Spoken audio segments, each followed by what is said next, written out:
Nah, kemudian kata Nabi, "Tsumma qra' ma tayassara ma'aka minal Qur'an." Kemudian adalah kau membaca apa yang mudah bagimu daripada Al-Qur'an, ya. Ini bukan menunjukkan bahwa Al-Fatihah tidak wajib, ya. Terus nanti di hadis-hadis berikutnya akan ada penjelasannya.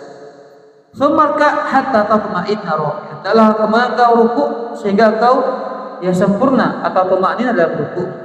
Tsumma rfa' hatta ta'tadila qa'iman. Kemudian engkau mengangkat dari ruku itu i'tidal, ya, sampai engkau sempurna i'tidal berdiri.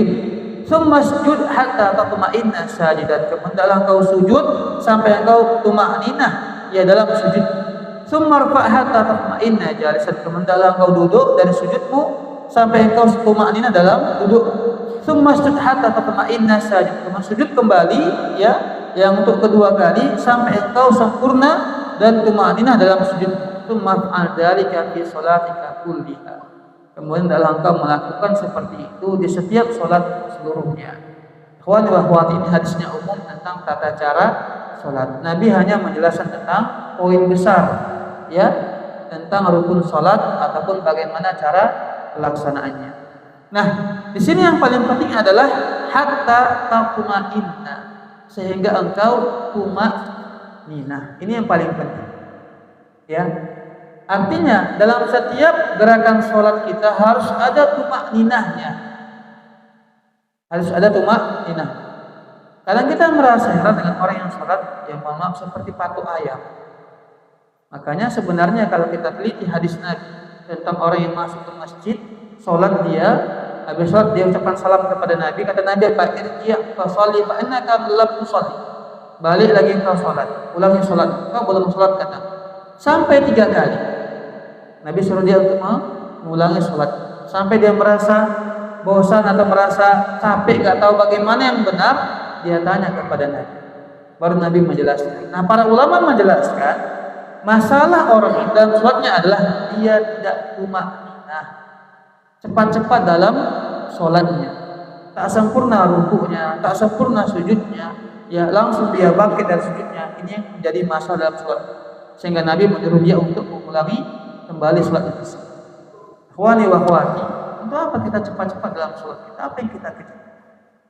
Apa yang kita kejar? Sehusyuk-husyuknya kita dalam sholat, coba perhatikan.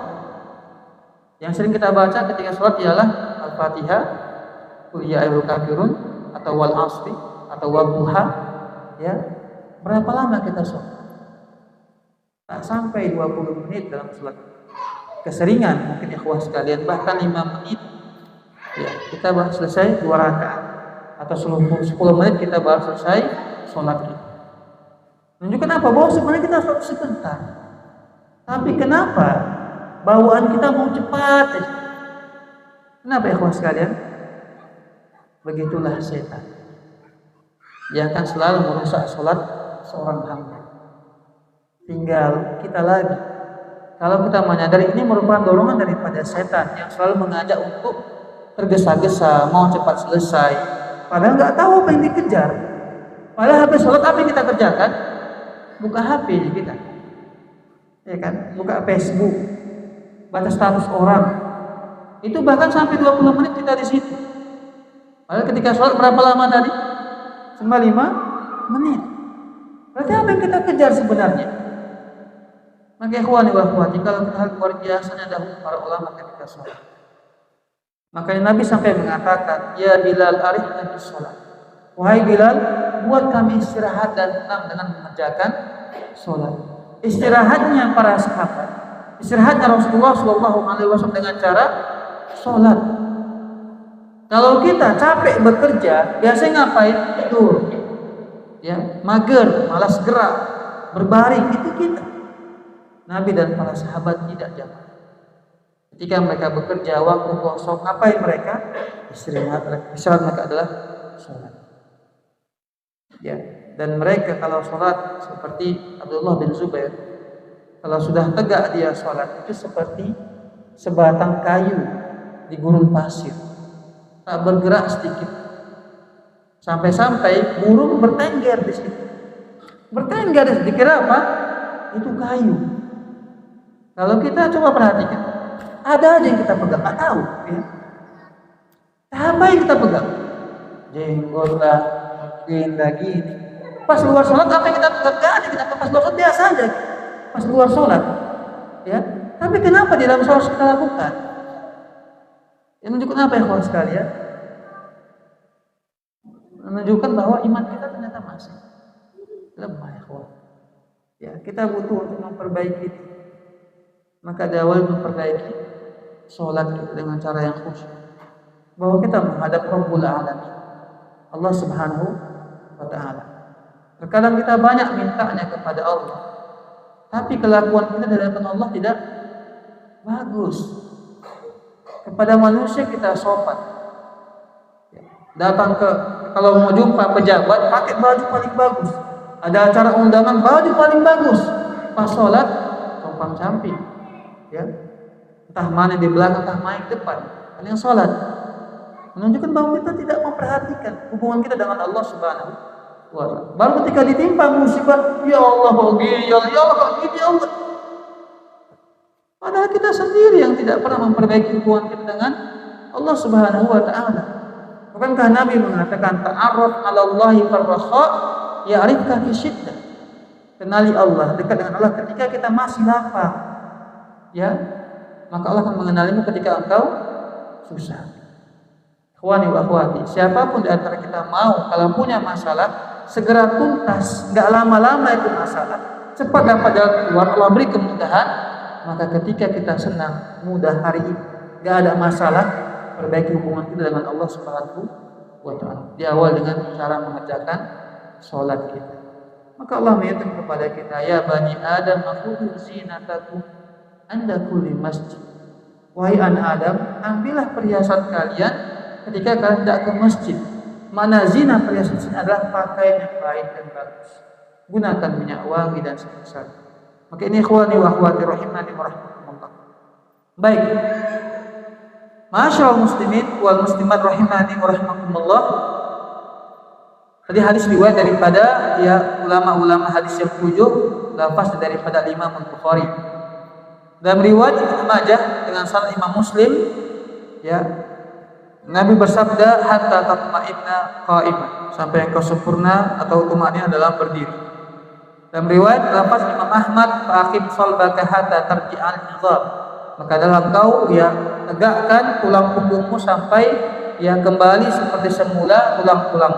Artinya ketika berdiri tegak dahulu berdiri, ketika i'tidal sempurna baru kita belum jalan lagi langsung begini, ya, langsung dia sujud, enggak, itu banyak ikhwah sekali. Tapi biarkan dahulu tegak sempurna, baca doa i'tidal, barulah kita sujud. Allahu Akbar. Baik.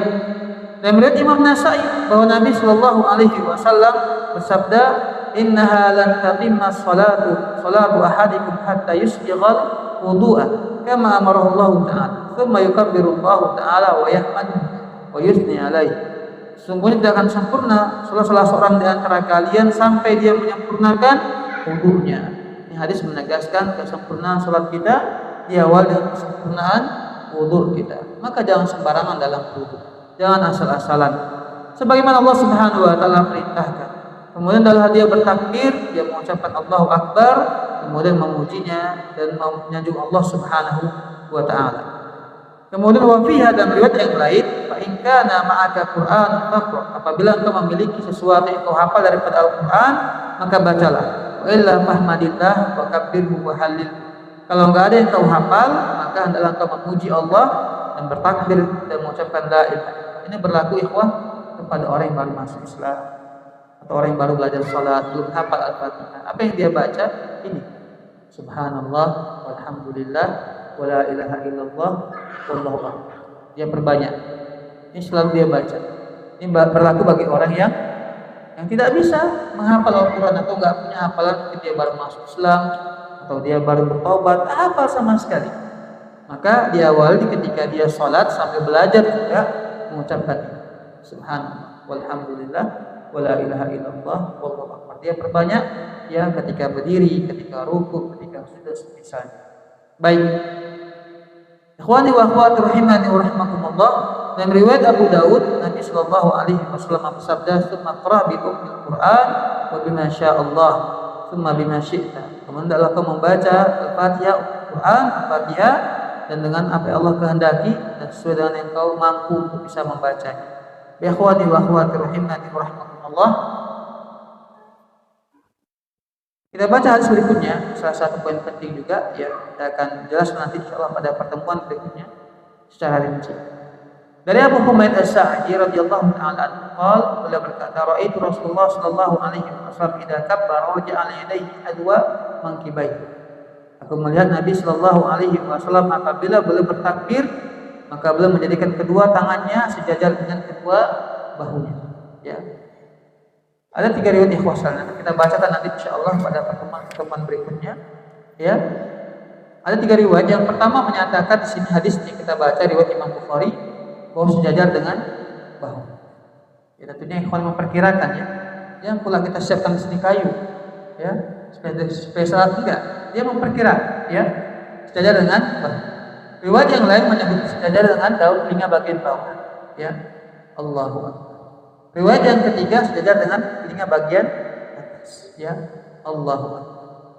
Nah, ikhwani wa akhwati, dari sini para ulama sebagian menyimpulkan bahwa ketika mengangkat tangan ketika takbir itu antara telinga atas dengan bahu.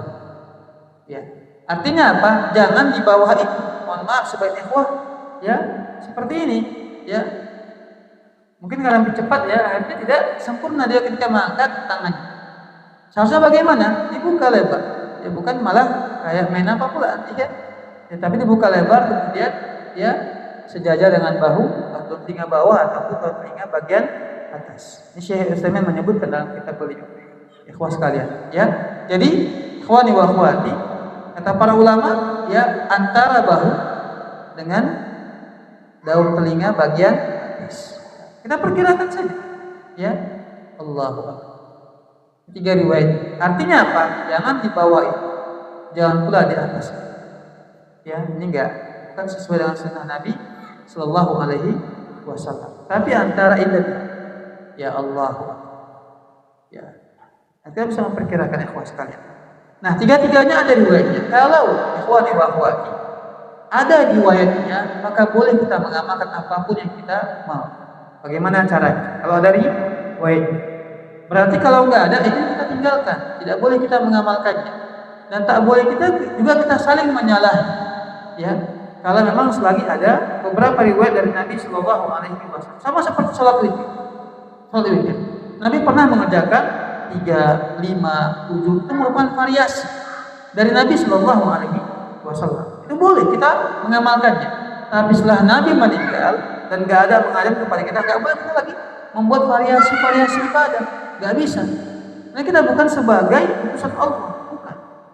Wajiban kita ialah ittiba, mengikuti Nabi Sallallahu Alaihi Wasallam.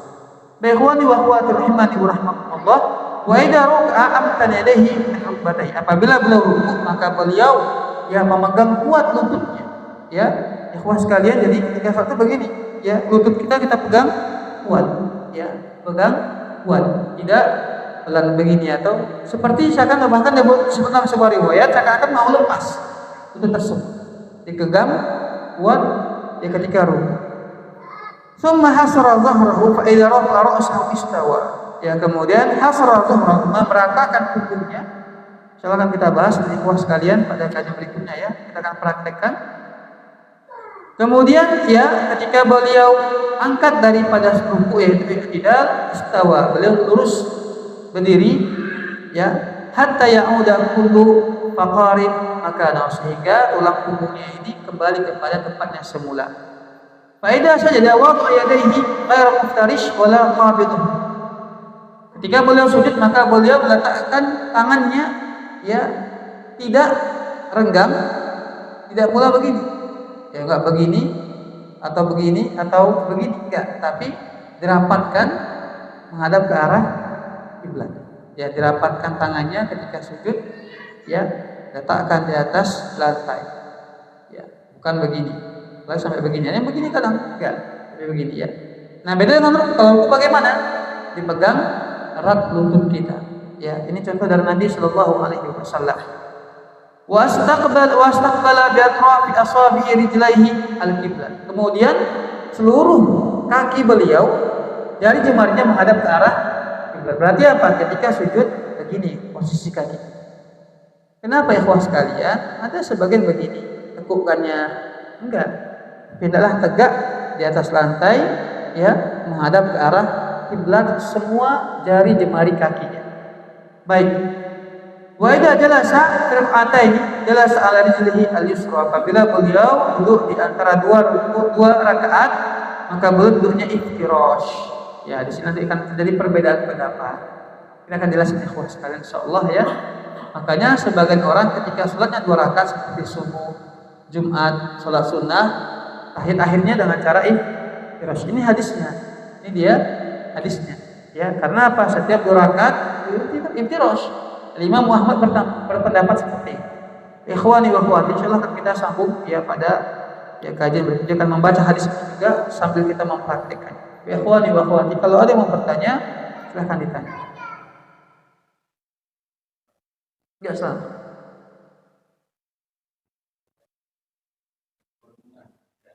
Ya.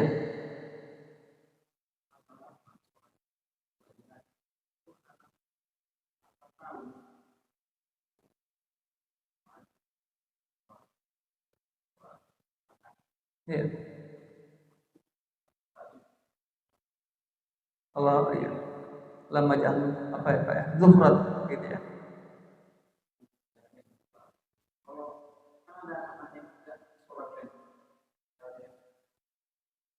Ya, kalau dia masih janin Pak, masih berbentuk janin. Baik. Baik ikhwani wa akhwati rahimani wa rahimakumullah. Seorang muslim yang sudah meninggal dunia, maka kewajiban kita itu fardu kifayah kalau bahasa kita ialah salah satunya mensolatkannya. Ini apabila ya dia sudah bernyawa. Maka bayi pun ya kalau sudah di usianya ya sekitar 4 bulan, maka dia sudah harus disolatkan kalau dia meninggal dunia. Karena dianggap yang 4 bulan sudah memiliki ruh begitu Pak. Meninggal dia ke kuburan kita solatkan. Nah kemudian apa doanya untuk yang anak masih kecil? Berbeda ya kawan sekalian. Allah maghfirlahu warhamhu wa'afihi wa'afwan seterusnya ya. Tapi ada doa khususnya. Ya doa khususnya. Saya juga mohon maaf ya lupa ya. Mungkin kita akan membaca kembali dan kita akan hafal kembali. Ya ada doa khususnya. Dan ini kita baca tentunya kebaikannya untuk orang tuanya. Karena diantara artinya ialah agar ini anak sebagai pemberi syafaat, sebagai tabungan bagi orang tuanya. Jadi yang kita doakan ialah ini anak pasti masuk surga ya. Kenapa? Dia meninggal sebelum usia baligh, yang dia dengan dibebani dengan dosa ataupun kewajiban, maka dia pasti masuk ke dalam surga. Dan harapan kita supaya Pak ini anak bisa memberikan syafaatnya juga kepada orang tuanya yang dia tinggalkan. Wali wa akhwati, Nabi menyebutkan barang siapa yang meninggal anaknya 2 orang masih kecil belum baligh, maka kedua anak ini akan menjadi pemberi syafaat kepada orang tuanya. Maka bersabarlah. Kalau Allah ujian dengan anak yang aku cintai, lagi sayang-sayangnya sama dia, lucu-lucunya, Allah cabut dia, ya Allah wafatkan dia sebagai ujian dan sebagai kesempatan bagi antum bisa ya mendapatkan syafaat pada hari kiamat. Nah, kalau sebab itu kita doakan benar-benar ini anak ketika meninggal orang tuanya sabar, Allah berikan sebagai tabungan bagi orang tuanya, tabungan pahala yang besar dan pemberi syafaat begitu Pak. Ini berlaku bagi yang belum usia baligh. Sekarang usia baligh berapa Pak rata-rata? 13 ya Pak. Ya, karena kelas 1 SMP rata-rata sekarang sudah baligh SMP ya. Atau bilang 2 SMP, tergantung mungkin berbeda-beda. Tapi kalau kita pukul rata, kalau dahulu para ulama bilang 15. Tapi hari ini faktanya ya 13 sudah baligh anak-anak kita. Jadi kalau begitu, kalau usianya belum sampai 13 tahun, ya maka kita baca doa untuk yang baru meninggal tadi. Karena apa kita minta supaya Allah ampuni dosa dia? Dia kan tak punya dosa, belum baligh. Ya, Allah maghfirlahu itu kita baca ketika dia sudah baligh dan artinya setiap kita punya dosa. Begitu Pak, supaya Allah mengampuni dosanya. Begitu Pak ya. Kita daru Pak. Ya, sholatkan kalau dia keguguran begitu Pak. Iya, dimandikan, dikafankan. Karena dia sama seperti manusia. Kan Nabi sebutkan bahwa usia kita 4 bulan, ya maka dikirimlah malaikat menyiapkan ruh. Itu kata Nabi. Dan sini para ulama menyebut berarti usia 4 bulan kita sudah dianggap sebagai manusia. Sudah seperti yang lain, ya. Artinya kalau dia meninggal dunia wajib apa yang kita kerjakan. Seperti itu. Wallahu taala a'lam. Baik, ma'asyiral muslimin wal muslimat, terima kasih banyak atas perhatiannya. Kepada Allah kita mohon ampun. Wa sallallahu wasallam ala nabiyina Muhammad wa ala alihi wa sahbihi ajma'in. Subhanakallahumma bihamdika asyhadu an la ilaha illa anta astaghfiruka wa atubu ilaik. Wassalamualaikum warahmatullahi wabarakatuh.